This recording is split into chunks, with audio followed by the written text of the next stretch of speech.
인생 그렇게 살지 마세요라고 누군가 비판을 했다면 어떤 기분이 들까요? 네 알겠습니다라고 받아들이기보다 너나 잘하세요라며 얼굴을 붉히게 될 겁니다. 아무리 인격적으로 훌륭하고 교양 있는 사람이라고 한들 비난이나 비판을 받으면 논쟁과 다툼으로 이어지기 쉽습니다. 사실 인간의 본성 자체가 자기 자신보다는 타인을 먼저 탓하도록 프로그래밍 되어 있는데요. 그래서 극악무도한 사이코패스 범죄자들도 자신의 잘못을 인정하기는커녕 주변 환경을 탓하며 죄를 합리화하려 들죠. 이렇듯 누군가를 비난하고 비판하는 건 상대를 향한 반감만 살 뿐 관계를 진전시킨다거나 삶의 태도를 바꾸는 데 있어 그 어떤 도움도 되지 않습니다. 그런데도 사람들은 연인이나 친구 관계를 개선하려 또는 직장 동료, 상사와의 관계에서 우위를 점령하려 신랄한 비판을 늘어놓는데요. 심지어 가정에서도 조차 잔소리를 함으로써 상대를 바꾸려 하죠. 다 너 잘되라고 하는 소리다. 널 생각해서 널 사랑하니까 라며 상대를 위하는 척 자신의 생각을 강요한다는 겁니다. 비판의 또 다른 모습인 잔소리가 가정 불화의 주된 원인이란 걸 알고 계셨나요? 사실 잔소리를 한다고 해서 문제가 해결되지 않는다는 건 우리 모두 경험한 바 있습니다. 비난과 비판은 귀소 본능을 지닌 비둘기이자 부메랑과도 같아서 자신이 했던 말 그대로 자기 등에 칼을 꽂게 되는데요. 즉 비판과 비난을 일삼고 논쟁하기 좋아하는 사람은 믿는 도끼에 발등 찍힐 확률이 높다는 겁니다. 친구건 가족이건 결국 다 떠나게 되어 혼자 남게 된다는 거죠. 그렇다면 어떻게 해야 비난과 비판 없이 상대를 설득할 수 있을까요? 무슨 말을 어떻게 해야 가족이나 친구, 동료와의 관계가 더 견고해질 수 있을까요? 저는 일개의 판매원으로 시작해 지금의 성공에 이르기까지 인생 바닥에서부터 수많은 사람들을 경험했습니다. 그 결과 가난한 사람들과 부자들, 그리고 나고자 인생과 성공한 인생 사이에 분명한 차이를 보게 됐는데요. 즉, 사람들을 대하는 방식에 따라 인생이 완전히 달라진다는 겁니다. 따라서 인간관계론을 일종의 공식과 같이 실생활에 적용한다면 사람들의 미묘한 심리를 파악해 부와 명예 그리고 사랑까지도 얻을 수 있습니다. 사람들에게 100년 가까이 사랑받는 책, 하버드를 비롯한 수많은 명문대의 핵심 강의 주제이자 유명 정치인과 사업가, 부자들이 써먹는 인간관계론에 대해 지금부터 하나씩 알아보겠습니다. 사람의 마음을 움직이는 첫 번째 법칙, 인정받고 싶은 욕구를 이용해라. 사람들이 왜 부와 명예를 추구하는지 그 본질을 파악해보면 사람들에게 인정받고 싶어하는 본성이 있기 때문입니다. 그래서 누구나 좋은 집에서 살면서 외제차를 몰고 명품을 두른 후 사람들의 관심을 끌고 싶어 하죠. 꼭 물질적인 과시가 아니어도 자신의 직업이나 사회적 위치를 인정받고 싶기도 합니다. 그래서 재벌이나 건물주의 갑질뿐만 아니라 심지어 말단 공무원조차도 자신의 권한을 이용해 상대를 불편하게 할 때가 많은데요. 직권 남용이나 갑질은 어떻게 보면 나 이런 사람이야 라고 상대가 알아주길 바라는 내면의 외침 같은 겁니다. 그래서 오히려 이 심리를 잘만 이용하면 아무리 깐깐한 상대라 할지라도 내 생각을 쉽게 관철시킬 수 있는데요. 즉, 상대방이 인정받고 있다고 느끼게 해주면 누구든 내 편으로 만들 수 있다는 겁니다.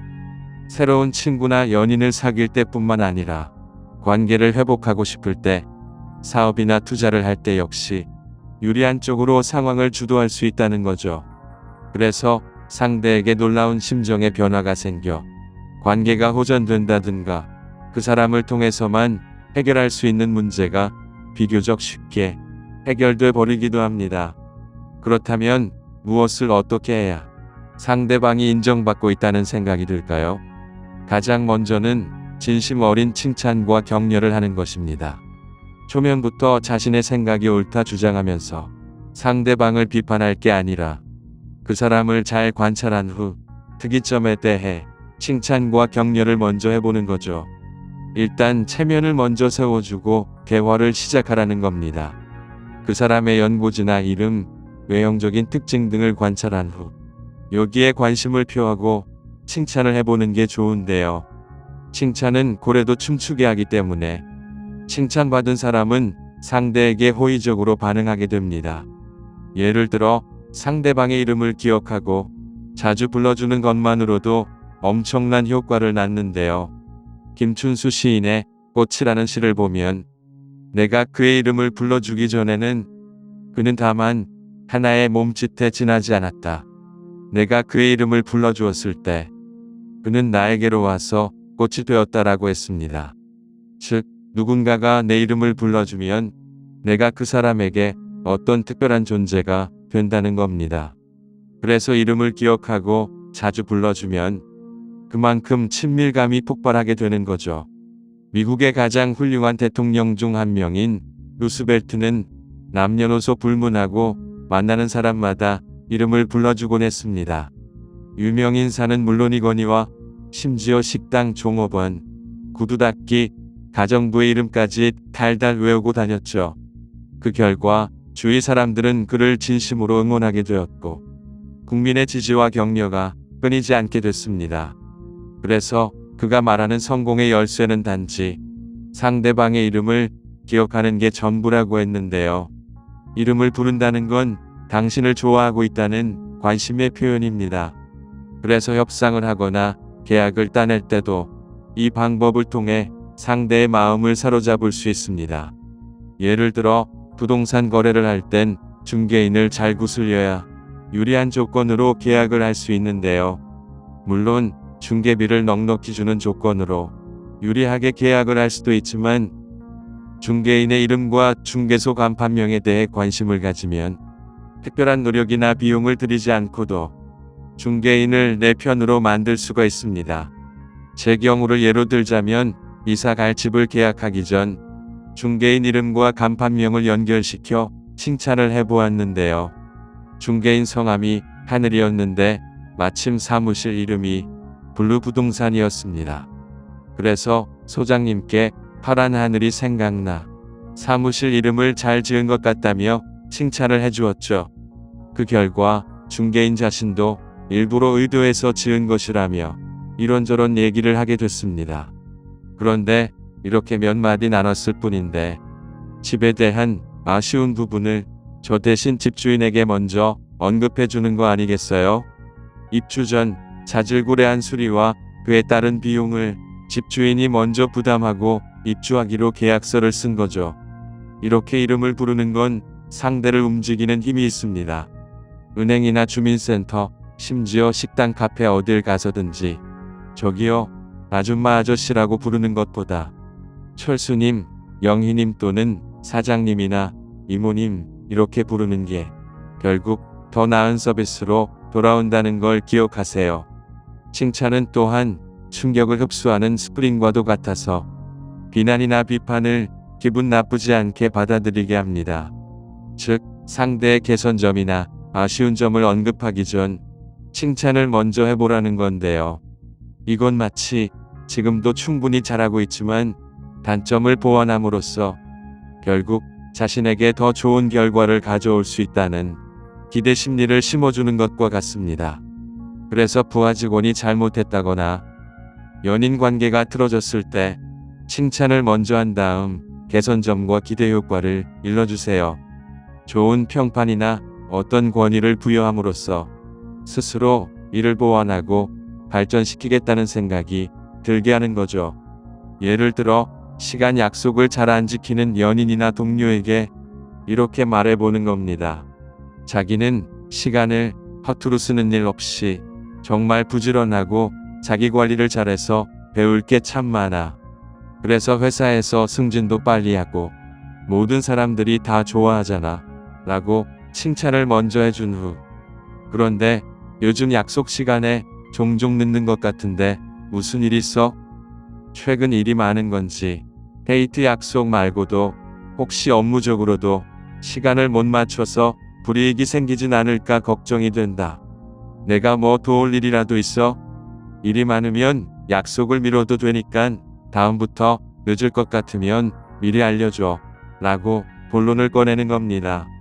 그러면 상대는 자신이 원래 시간을 잘 지키는 사람이라고 생각해 비교적 빨리 잘못을 인정하고 개선의 여지를 보이게 됩니다.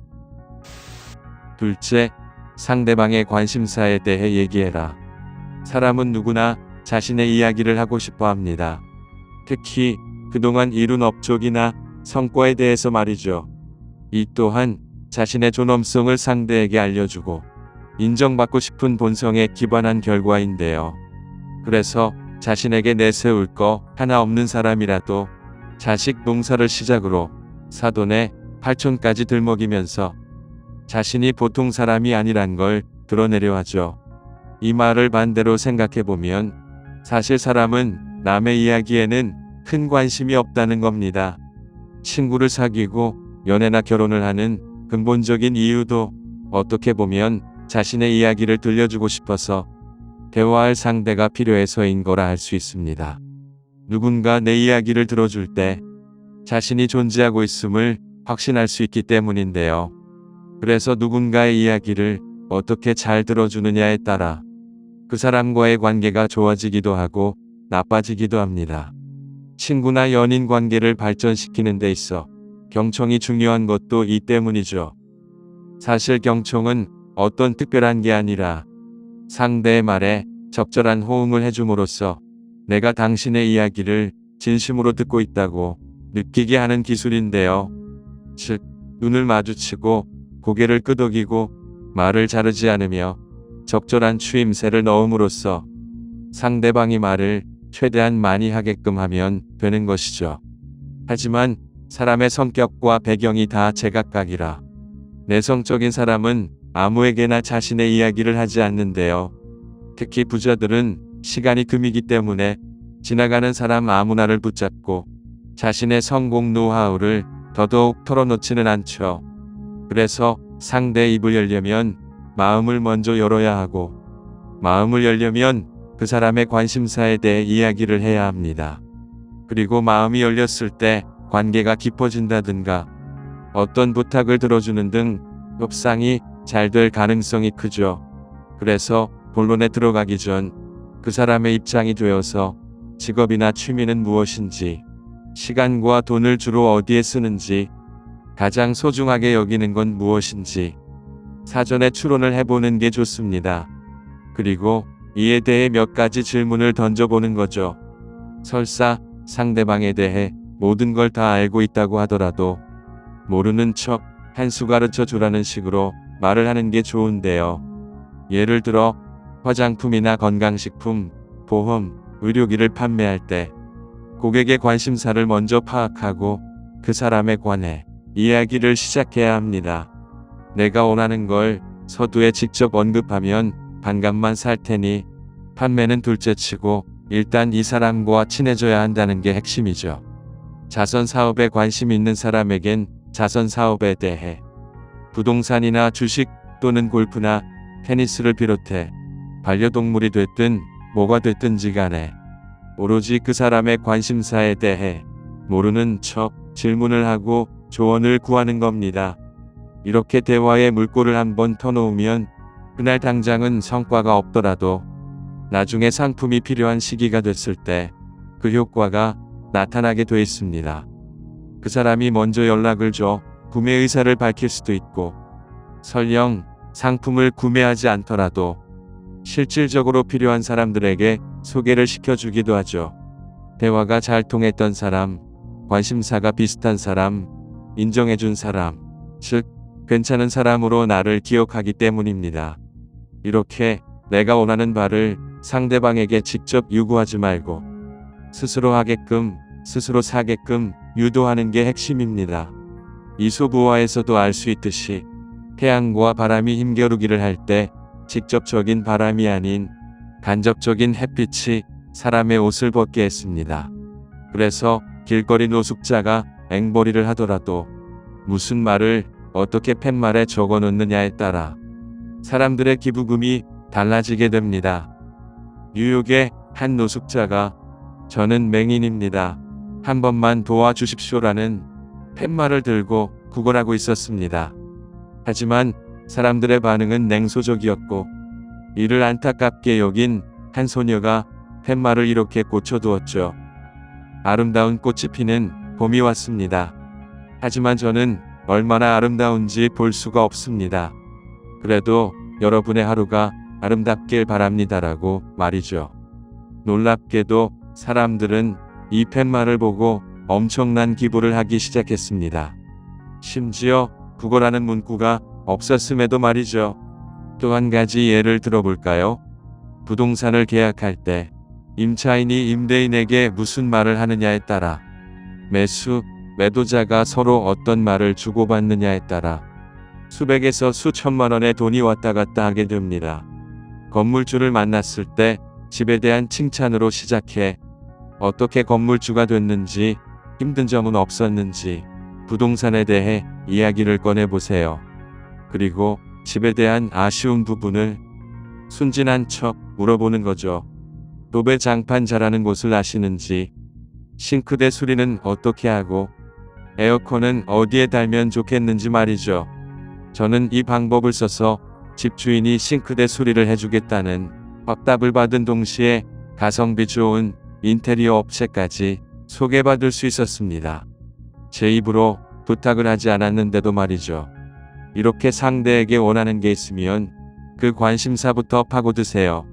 이게 바로 설득의 기술이자 마케팅의 비밀입니다. 셋째, 실수를 인정하고 자신의 잘못을 먼저 얘기해라. 사람이 너무 완벽해 빈틈이 없으면 상대방은 부담을 느끼게 됩니다. 존경심을 살 순 있겠지만 괴짜나 비호감으로 여겨져 되려 거리감이 생기게 되죠. 그리고 의외로 너무 완벽한 사람들은 자존감이 낮기 때문에 자신의 가치를 타인의 반응에서 찾으려 합니다. 상대의 평가와 칭찬에 길들어져 있으니 늘 자신을 학대하면서까지 완벽함을 추구한다는 건데요. 그래서 누군가로부터 지적을 받는 건 자존심에 상처가 생기는 것이기에 자신의 잘못을 쉽게 인정하지 않는 것이죠. 완벽주의자는 자존심이 상하게 되면 아무리 좋은 소리라고 하들 고깝게 받아들여 눈에 불을 켜고 상대의 잘못을 지적하기 시작합니다. 결국 아무리 뛰어난 능력자라고 한들 그 자존심 때문에 인간관계를 망치고 말죠. 하지만 이런 사람들은 사실 어딜 가나 있습니다. 연인이나 친구, 심지어 직장 상사일 수도 있고 최악의 경우 그게 나일 수도 있다는 건데요. 이런 사람들과 마지못해 잘 지내야 한다거나 혹은 완벽주의자에서 벗어나고 싶다면 자신의 단점과 잘못을 먼저 인정하는 게 좋습니다. 누군가에게 2% 부족한 사람으로 비추어지면 오히려 그 빈틈이 매력적으로 느껴진다는 건데요. 로봇이 아닌 인간적인 면모로 다가오게 된다는 거죠. 그리고 서두에도 언급했듯이 사람은 누구나 자신의 존재를 인정받고 싶어 하기 때문에 누군가를 도와주고 그 사람이 고마워하는 모습을 통해 보람과 만족을 느끼게 되어 있습니다. 내 잘못을 빠르게 인정하면 할수록 나를 도와주고 싶은 사람들로 주변이 채워진다는 거예요. 그렇기 때문에 도움받는 걸 전혀 불편해할 필요가 없다는 겁니다. 도움을 받은 만큼 상대에게 기쁨을 줄 수도 있고 자신 또한 다른 누군가를 도와줄 수 있으며 거기서 자신의 존재감을 인정받을 수 있습니다. 실수를 통해 배우는 것이고 이 과정마다 인맥이 형성되기 때문에 실수나 실패를 두려워하지 마세요. 연인 관계에 있어서도 자신의 부족함을 먼저 인정하고 도움을 청하게 되면 상대방도 자신의 잘못을 고백하는 동시에 서로를 안타까워하는 마음이 커지게 됩니다. 예를 들어 자신도 모르게 욕이나 막말을 하는 습관이 있다면 이를 솔직하게 고백함으로써 상대방이 오해하는 걸 줄일 수 있고 이를 고치려 상대방의 조언이나 도움을 구하게 되면 측은지심이 생겨 서로를 이해하고 단점을 보완해주는 관계로 발전할 수 있다는 거죠. 이 사람 옆에서 내가 꼭 도와줘야겠다라는 강력한 동기부여가 되는 겁니다. 그런데 부탁이나 도움을 청할 때 한 가지 주의할 건 명령하는 어조가 아닌 미소를 띠고 겸손을 유지해야 한다는 거예요. 미안하지만 신뢰가 안 된다면 고맙습니다. 해주시겠어요? 라는 말을 사용해 보는 거죠. 이 말은 마치 윤활제와 같아서 아무리 인성이 쓰레기이고 감정이 메마른 사람이라고 해도 분위기에 반전을 가져올 수 있습니다. 사실 외로움을 많이 느끼는 사람일수록 타인의 인정과 칭찬에 목이 말라 까칠한 경우가 많습니다. 그래서 꼰대 상사들이 아재 개그를 하고 가끔 잡담을 늘어놓는다거나 또라이들이 객기를 부리는 이유도 내면의 외로움 때문이죠. 나이 많은 꼰대 상사, 까칠한 연인, 무례한 고객 할 것 없이 그 속사정을 살펴보면 외로움에 대한 절규라는 걸 기억하세요. 사람은 누구나 나이 들수록 보고 싶은 사람보다 볼 수 없는 사람이 많아지게 되어 있습니다. 그만큼 대화할 상대가 줄어들기 때문에 사회적 위치와 권력을 이용해 자신의 존재 가치를 인정받고 싶은 거죠. 상대의 까탈스러운 겉모습에 겁먹지 말고 미소를 띄우며 먼저 다가가 보세요. 전혀 기대치 못한 특별한 무언가를 얻게 되실 겁니다. 사실 인간관계론의 핵심은 결국 황금률입니다. 내가 대접받고 싶은 대로 상대를 대접하는 것인데요. 여태까지 맺어왔던 수많은 관계들 속에서 나는 어떤 사람으로 비추어져 있고 어떠한 대우를 받고 있는지 곰곰이 생각해 보세요. 그리고 내가 원하는 구체적 이미지를 그려보고 그대로 상대에게 적용해 보는 겁니다. 왕처럼 대하면 왕 같은 대우를, 거지같이 행동하면 거지 같은 대우를 받게 됨을 기억하면서 말이죠.